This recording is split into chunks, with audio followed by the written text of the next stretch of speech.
Loser. The neon green sticky note glared back at me from my computer monitor. 5 sets of eyes watched from behind cubicle walls, waiting for my reaction. Their quiet snickers filled the suddenly silent office space. I stood frozen, my morning coffee still warm in my hand, as my gaze moved from the childish block letters to their expectant faces. This wasn't the first time, just the most public, the most blatant. I placed my mug down with deliberate calm, peeled the note off with 2 fingers, and dropped it into my trash bin. Then I smoothed my skirt, sat down at my desk, and began typing as if nothing had happened. But inside, something shifted. Not broke, shifted, like tectonic plates beneath the Earth's surface before a quake. I could feel Trevor watching me from his office, the ringleader disappointed by my non-reaction. Beside him stood Audrey, his devoted second-in-command, whispering something that made him smile. Dylan and Penny pretended to work while stealing glances my way.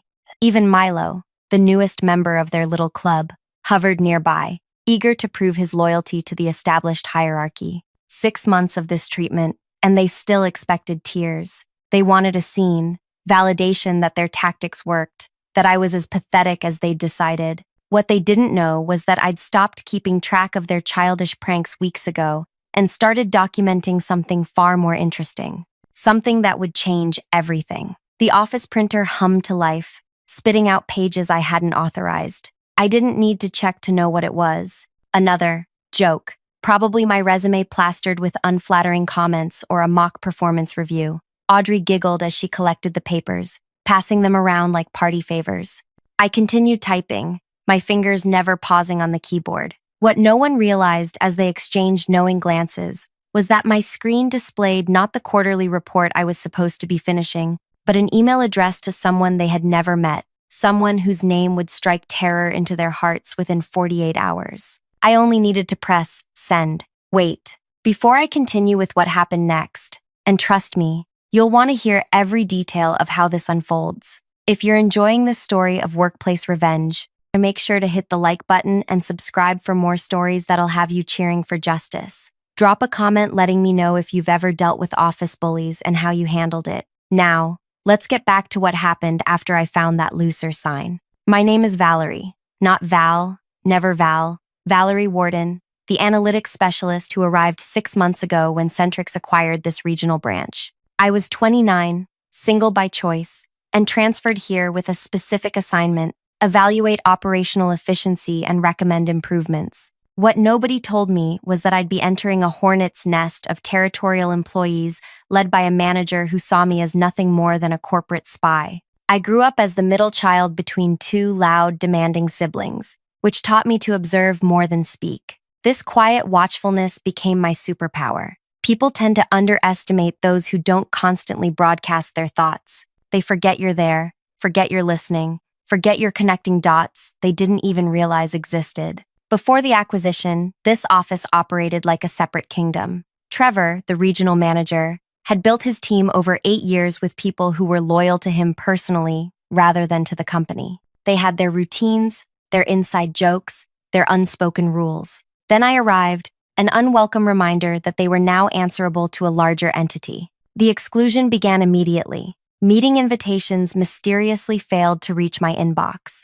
Crucial information was shared during impromptu gatherings by the coffee machine just after I'd left for lunch. My suggestions in team meetings were met with silence, then attributed to someone else minutes later to enthusiastic approval. I tried the standard approaches at first. I brought donuts on Fridays. I complimented their work. I stayed late to help with deadline crunches. Nothing broke through the invisible barrier. If anything, my efforts seemed to amuse them, further evidence of my desperation to belong. "She's trying so hard," I overheard Penny say one afternoon. "It's kind of sad." The day I stopped trying to win their approval was the day I truly began to see them, not as potential friends or even colleagues, but as subjects of observation. I started noticing patterns, discrepancies between reported numbers and actual results, client complaints that vanished without resolution, projects marked complete that hadn't delivered promised outcomes. At first, I thought it was just inefficiency, the kind of departmental laziness that develops when no one's watching closely. But 3 months in, I spotted something that made me pay closer attention. 2 different versions of the same report with numbers that didn't match. Just a draft, Trevor explained when I casually mentioned it. Always double check with me before using any reports for your analysis. His smile didn't reach his eyes. That night, I began keeping separate notes, not about their social slights, but about these discrepancies. I worked later than everyone else, giving me access to files they thought no one would examine. I volunteered for administrative tasks they considered beneath them, which gave me legitimate reasons to access systems they thought were their private domain. Meanwhile, the bullying escalated. My presentation slides were altered minutes before client meetings. My name was removed from project contributions. Someone changed my desktop wallpaper to an unflattering photo they'd taken when I was eating lunch alone. The breaking point should have been the day Trevor took credit for my cost-saving proposal. I'd spent weeks developing it, analyzing 3 years of operational data to identify unnecessary expenditures. I'd submitted it directly to him as required. When the quarterly review came, he presented it as his own work, with one crucial difference. My projected savings of $2.3 million had been downsized to $800,000. We don't want corporate setting unrealistic expectations, he told me afterward, noticing my surprise. I did you a favor. Better to underpromise and overdeliver. But I knew the real reason. The full amount would have raised questions about why these inefficiencies had persisted under his management for so long. I said nothing. I smiled and thanked him for the advice. And that night, I added this incident to my growing file. By the morning of the Loser sign, my documentation had become substantial. I hadn't planned to act on it yet. I needed more conclusive evidence for certain patterns I'd observed. But something about that green sticky note, the culmination of months of petty cruelty, crystallized my resolve. They thought they knew me. They thought I was weak because I didn't fight back. They had confused patience with passivity, observation with obliviousness. During lunch, when they all went out together as usual, I stayed behind. I organized my findings into a clear, dispassionate analysis, focusing on 3 key areas: systematic misreporting of performance metrics, inconsistent client billing practices, and what appeared to be deliberate obstruction of post-acquisition integration efforts. I wrote the email carefully, addressing it to Helena Cruz, Chief Operations Officer at Centrix's headquarters. I had never met her, but I knew her reputation for zero tolerance of operational inefficiency. My message was professional, factual, and completely devoid of personal grievance. I included spreadsheets with highlighted discrepancies, screenshots of altered reports, and a timeline of integration obstacles I'd encountered. I ended with, I believe these issues reflect intentional dysfunction rather than mere incompetence. I've developed a recovery strategy that could salvage the division's potential value to Centrix. I'm available at your convenience to discuss further details. My finger hovered over the send button. Once I crossed this line, there would be no going back. These people had made my professional life miserable for months. But was I really prepared for what might happen next? As I contemplated my decision, Trevor emerged from his office, walking toward my desk with that familiar, condescending smile. Over his shoulder, I could see Audrey watching with anticipation. Something new was coming my way. Valerie, he said, leaning against my desk uninvited. The team and I were talking. We're concerned that you seem unhappy here. Maybe this position isn't the right fit for your particular skills. Translation. They were planning to push me out. Actually, I replied, meeting his gaze directly, I've been thinking the same thing. This arrangement doesn't seem to be working as intended. Relief flashed across his face. I'm glad we're on the same page. I can talk to HR about finding you a different placement within Centrix, somewhere more suitable. That's thoughtful of you, I said, my hand moving to my mouse. But I've already taken initiative on finding a solution. I clicked send. What does that mean? Trevor asked, his smile faltering slightly. I looked up at him with a smile of my own. It means I'm finally participating in the company culture you've created here. I'm being proactive about improving our situation. He left my desk confused rather than concerned. He had no reason to worry, not yet, but within 24 hours, that would change dramatically. I packed up at exactly 5 o'clock, nodding politely to the team as I left. They watched me go with the satisfied expressions of predators who believe their prey is weakening. What they didn't realize was that prey, when cornered, can become surprisingly dangerous. And I was no longer cornered. As I walked to my car, my phone buzzed with an incoming email. The subject line made my heart skip.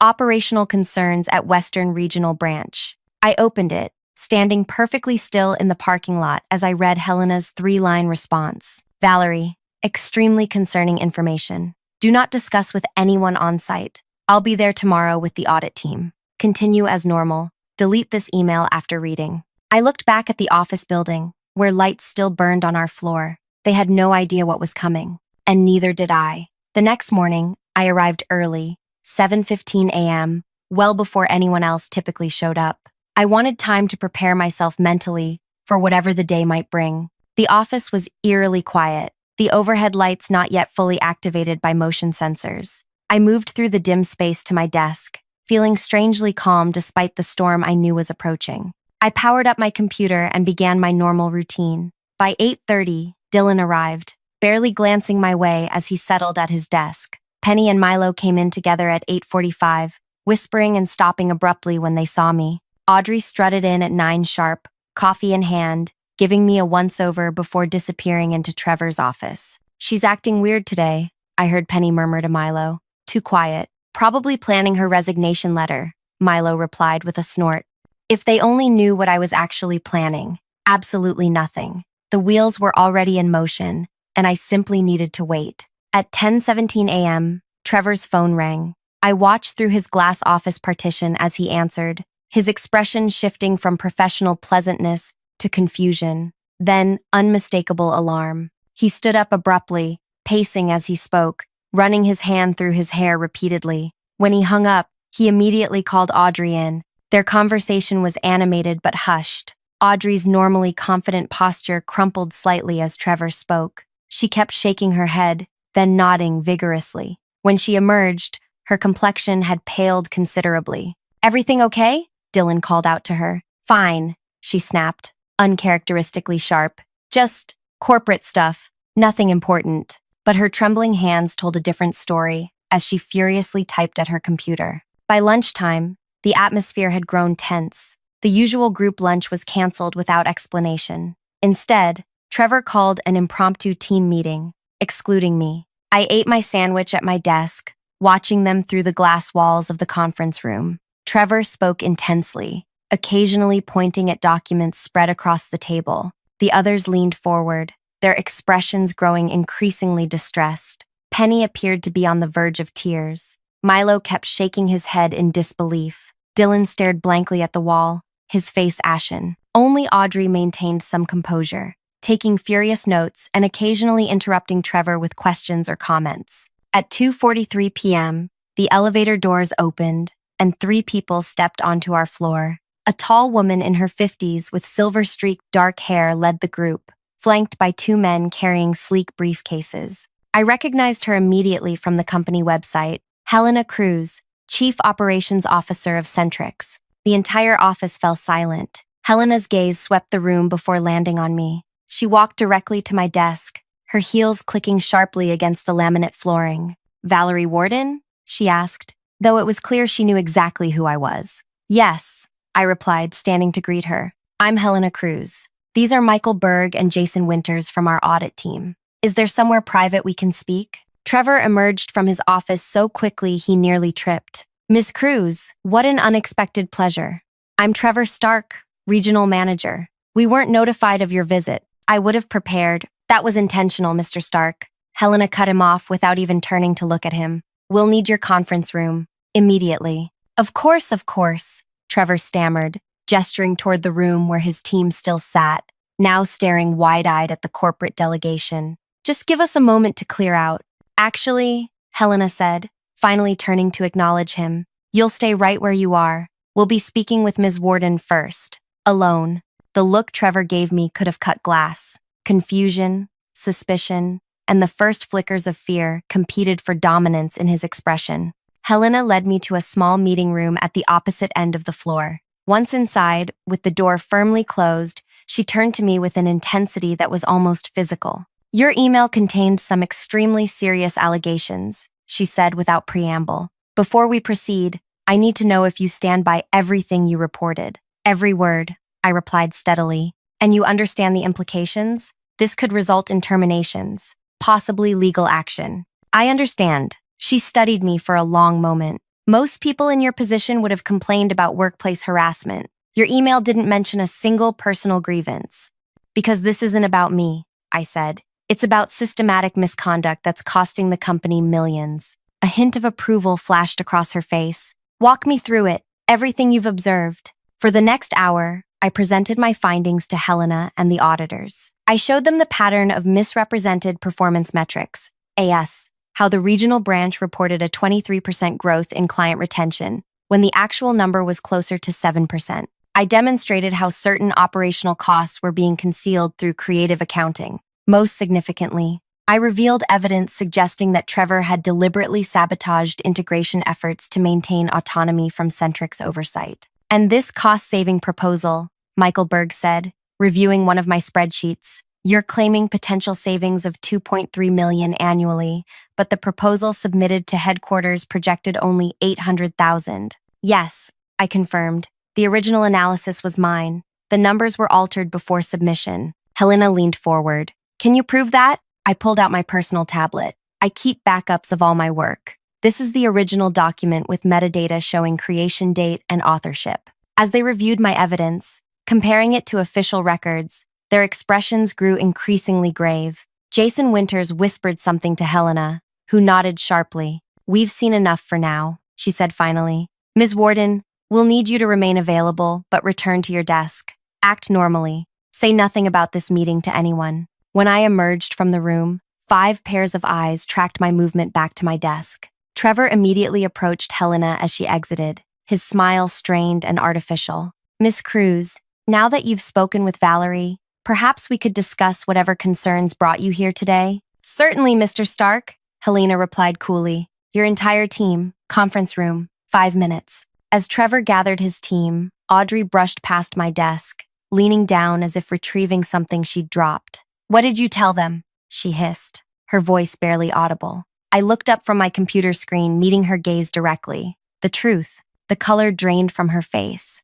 What truth? The one in the numbers, I replied simply, returning my attention to my screen. For the next 3 hours, Helena and the auditors remained closed in the conference room with Trevor and his team. Occasionally, raised voices penetrated the glass walls, though the words remained indistinct. Twice, Trevor emerged to retrieve files from his office, his movements jerky with tension, his face increasingly drawn. At 6:12 p.m., the conference room door opened. The team filed out, their expressions a mixture of shock, anger, and fear. Trevor remained seated, his head in his hands. Helena approached my desk once more. We'll need you to come in early tomorrow, 7:30 a.m. We have more questions. I nodded. I'll be here. As Helena and the auditors departed, an oppressive silence fell over the office. Nobody moved. Nobody spoke. Then, slowly, Dylan approached my desk. You did this, he said, his voice flat with disbelief.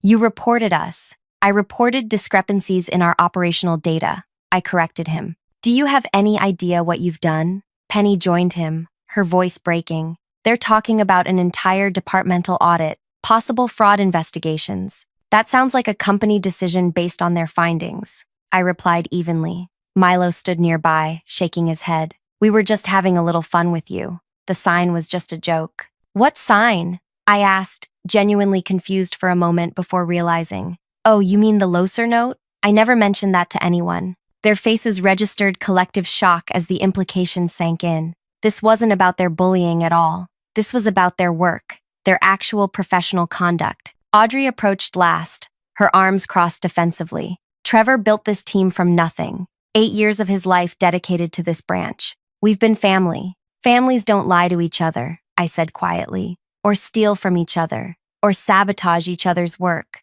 We never stole anything, she protested, misrepresenting performance metrics to secure bonuses you haven't earned, concealing operational inefficiencies to avoid oversight, taking credit for others' work while altering their findings. What would you call it? She had no answer. I packed up my things and stood to leave. As I walked toward the elevator, Trevor finally emerged from the conference room. He looked decades older than he had that morning. Valerie, he called after me, his voice ragged. Wait, I paused, turning to face him. Whatever they offered you, promotion, bonus, transfer, I can match it. Better yet, I can make things very comfortable for you here. No more, misunderstandings. You'll be a valued team member. I promise. There it was, the bargaining phase. I almost felt sorry for him. It's not about what I want, Trevor. It's about what you did. They'll dismantle everything, he said, desperation creeping into his voice. Years of work, gone. People will lose their jobs. Is that what you want?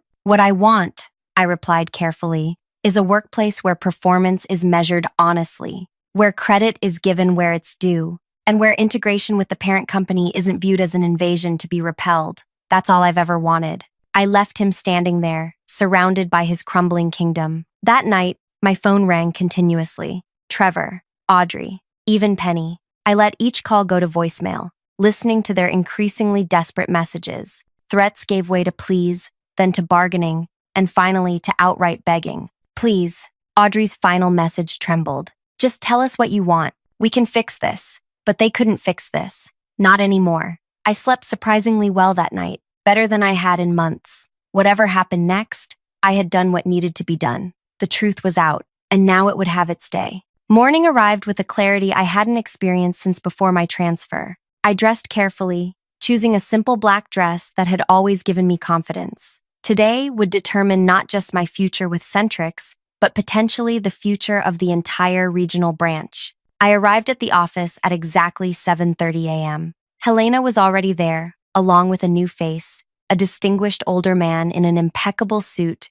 whom I recognized immediately as Edward Barstow, CEO of Centrix. Ms. Warden, he greeted me, extending his hand. I've heard a great deal about you in the last 12 hours. Sir, I replied, shaking his hand firmly. Let's talk in private, he suggested, gesturing toward Trevor's office. As we settled into the space, Edward leaned back in Trevor's chair, studying me intently. Helena tells me you discovered discrepancies that our quarterly audits somehow missed for nearly 3 years. That's quite remarkable. I had the advantage of being an outsider, I explained, and of being underestimated. He nodded thoughtfully. Tell me, why didn't you mention the hostile work environment you've been enduring? Helena says there's clear evidence of targeted exclusion and harassment. I considered my answer carefully, because that would have made it personal. This isn't about how they treated me. It's about how they've been operating this branch. A smile spread across his face. That's exactly what Helena said you'd say. He leaned forward.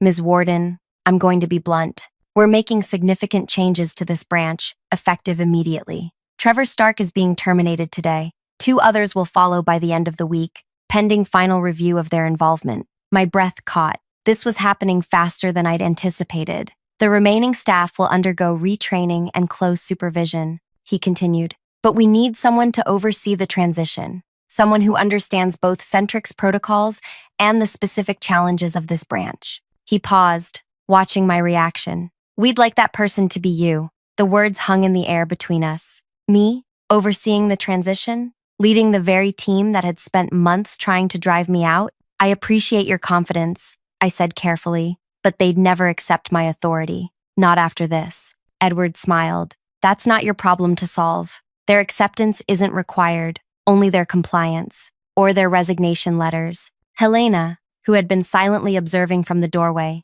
stepped forward. We need someone who understands what's broken and how to fix it. Someone who can't be manipulated or intimidated. You've already proven you're that person. I thought about what this would mean. Walking into this office every day, not as the outsider, but as the person in charge. Having actual authority to implement the changes I'd identified months ago. Watching Trevor's team, at what remained of it, adjust to the new reality. What exactly would the position entail? I asked. Interim branch director, Edward replied. 3-month appointment, after which we'd reevaluate. You'd report directly to Helena. Full access to all systems. Complete authority over local operations, and a salary adjustment to reflect the increased responsibility.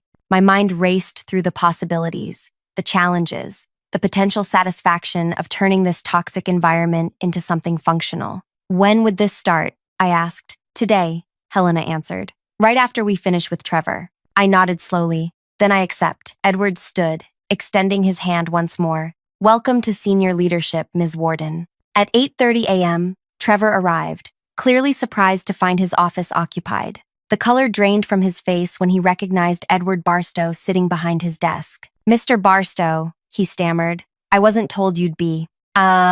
Have a seat, Mr. Stark, Edward interrupted, gesturing to the chair across from him. Trevor's eyes darted to me, standing quietly beside Helena near the window. Confusion furrowed his brow. What's she doing here? He asked, an edge of panic in his voice. Ms. Warden will be taking over as interim branch director, Edward stated flatly. Effective immediately. Trevor froze halfway into the chair. That's my position. Not anymore, Helena said. What followed was one of the most clinical terminations I'd ever witnessed. Edward laid out the findings from the initial audit.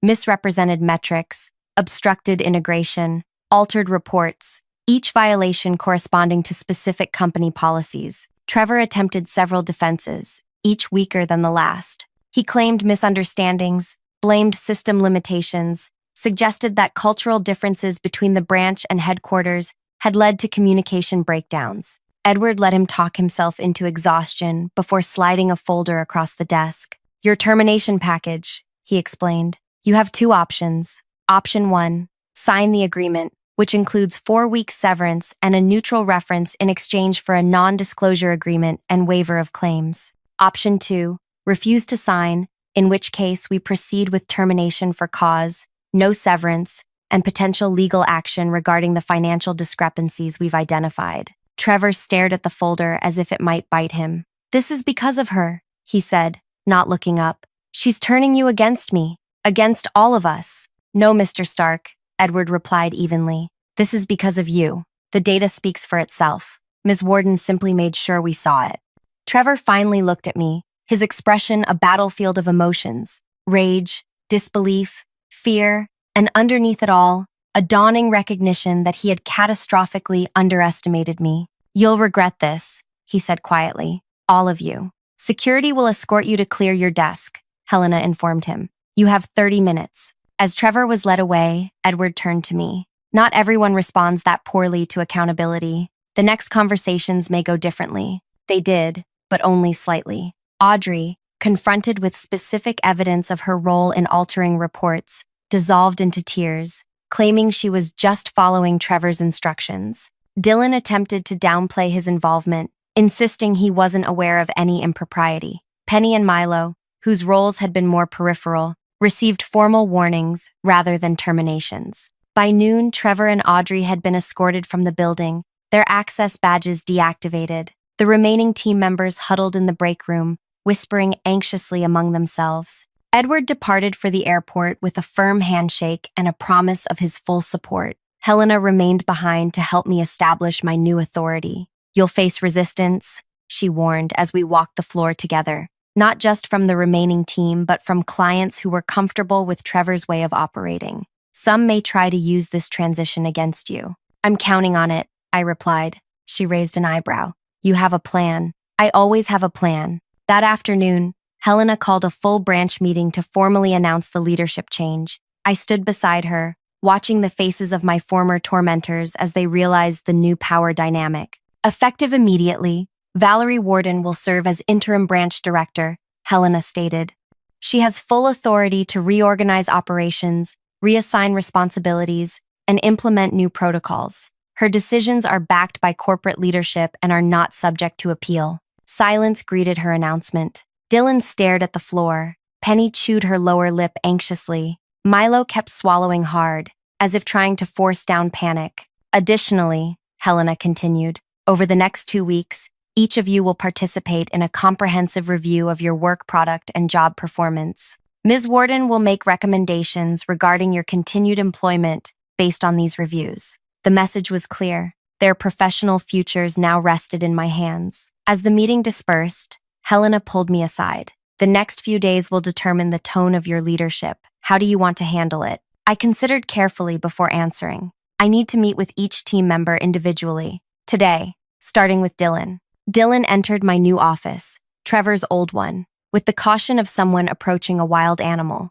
He perched on the edge of the visitor's chair, hands clasped tightly in his lap. You wanted to see me, he said, a statement rather than a question. Yes, I replied, studying the file open on my desk. I've been reviewing the client reports you've managed over the past year. There's a pattern I'd like to discuss. Fear flashed across his face. I can explain any discrepancies. I'm sure you can, I interrupted. But that's not why you're here. I'm more interested in your analysis of the Westridge account, the one you completed last month. Confusion replaced fear. Westridge? But that was just a standard renewal. Nothing special about it. On the contrary, I said, turning the file toward him. Your competitive analysis identified an opportunity to expand services that would increase annual revenue by nearly 30%. It was excellent work. He blinked rapidly, clearly thrown by the unexpected praise. Oh, thank you. Why didn't you present it at the client meeting? His gaze dropped.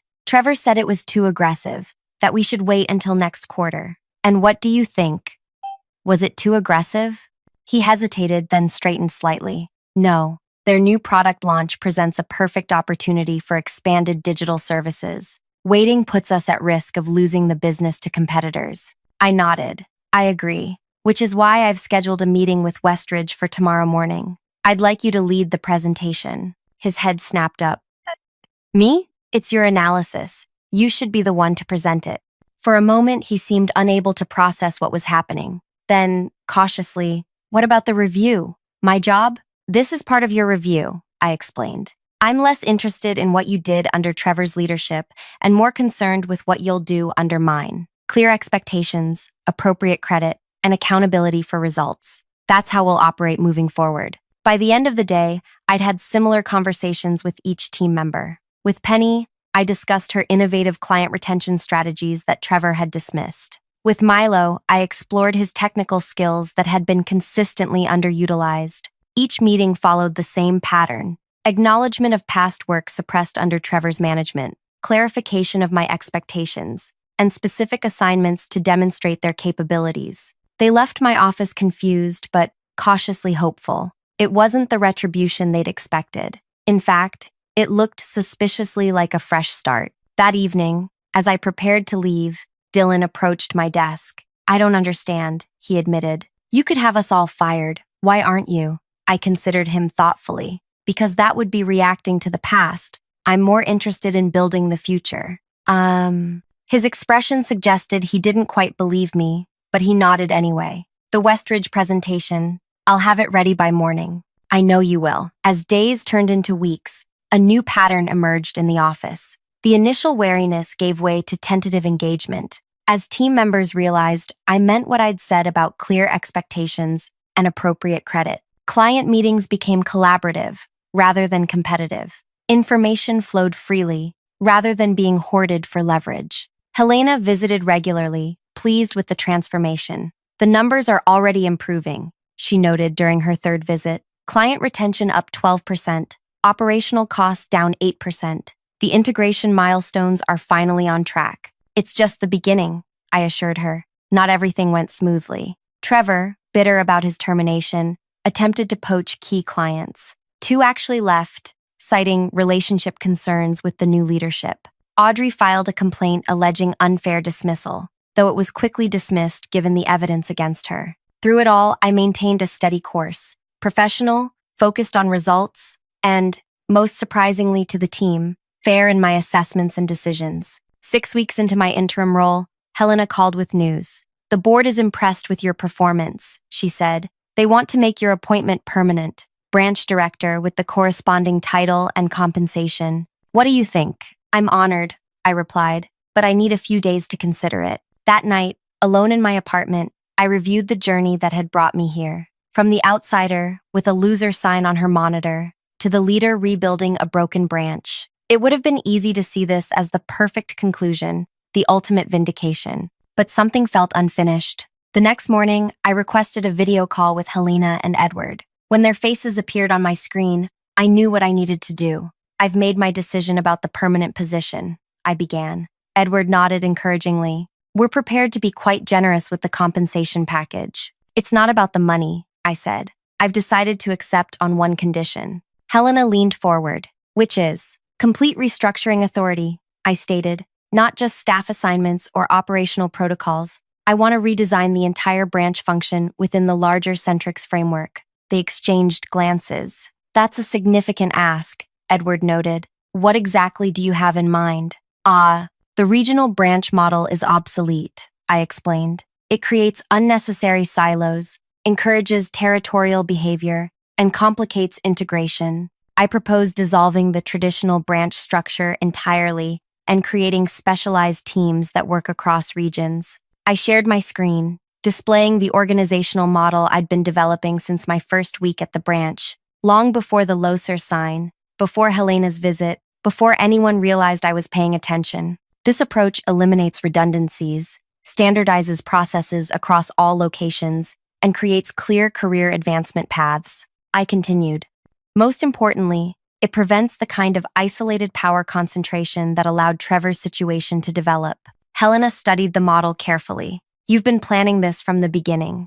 Not exactly, I admitted, but I recognized the structural problems almost immediately. They're not unique to this branch. They're built into the regional model itself. Edward stroked his chin thoughtfully. Implementation would be complex. There would be resistance from other regional managers. Yes, I agreed, but the efficiency gains would be substantial. I've projected a 27% reduction in operational costs company-wide within 18 months. And the existing team here? Helena asked. What happens to them? I smiled. That's the best part. The following Monday, I called a branch-wide meeting. The team gathered nervously, sensing something significant was about to happen. As of today, I announced, this regional branch no longer exists. Gasps and worried murmurs filled the room. Instead, I continued, we are becoming the pilot location for Centrix's new integrated operations model. Each of you will be transitioned to specialized roles within cross-regional teams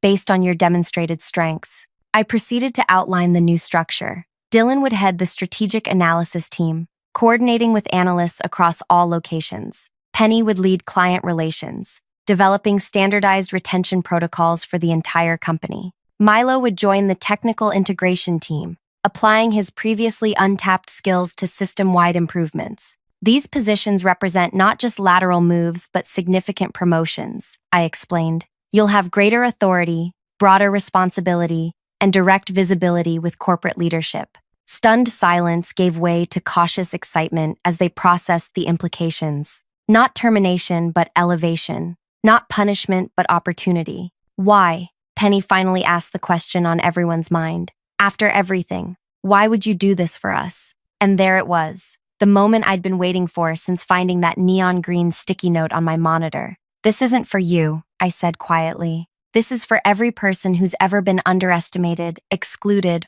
or labeled a loser because they didn't fit someone's idea of what belonging looks like. Understanding dawned in their eyes. You never wanted revenge, Dylan realized. You wanted change. No, I corrected him. I wanted both. I smiled as I delivered the final piece of my plan, the revenge they never saw coming. In the new structure, regional managers like Trevor become obsolete. The roles you're stepping into make his position not just unnecessary, but impossible to recreate. The system he built to protect himself and exclude others is being dismantled company-wide, replaced by one where success depends on collaboration rather than control. I let that sink in before continuing. The sign you put on my desk called me a loser, but in trying to push me out, you gave me the perfect vantage point to see what needed to change. My revenge isn't making you lose your jobs. It's transforming the entire company in ways Trevor fought against for years. It's creating a system where his tactics can never work again. The room fell silent as they grasped the full scope of what had happened. Their small act of cruelty had set in motion a complete reimagining of the company's operational structure. Their attempt to exclude me had given me the perspective to enact changes far beyond what any of them, including Trevor, could have imagined. So yes, I concluded, you can keep your jobs. Better ones, actually. But every day you come to work, you'll be participating in the system I designed. The living reminder that underestimating people is always a losing strategy. 3 months later, Helena visited to assess the pilot program's progress. The results had exceeded even my projections. Client satisfaction up 31%. Operational efficiency improved by 22%. Employee engagement scores at an all-time high. The board is implementing your model across all regions, she informed me. 2 other branch managers have already resigned rather than adapt to the new structure. I nodded, unsurprised. Trevor types don't thrive in transparent systems. Speaking of Trevor, she added, he's been trying to get consulting work with our competitors. No takers so far. Apparently, Word has spread about his management style. I felt no satisfaction at his downfall, only relief that his approach was being recognized as the liability it always was. As Helena prepared to leave, she paused at my door. You know, most people would have used their position to punish those who hurt them. You used it to fix the system that allowed the hurt to happen. I smiled. Isn't that the best revenge? Not just winning the game, but changing the rules so no one else has to play it? Sometimes, the most powerful response to being labeled a loser isn't proving you're a winner. It's redefining what winning means. If you've ever felt underestimated or pushed aside, remember my story. The person they underestimate today might be redesigning their entire world tomorrow. Hit subscribe if you want more stories about turning obstacles into opportunities, and leave a comment sharing how you've transformed negative experiences into positive change. Sometimes the best revenge isn't getting even, it's getting better.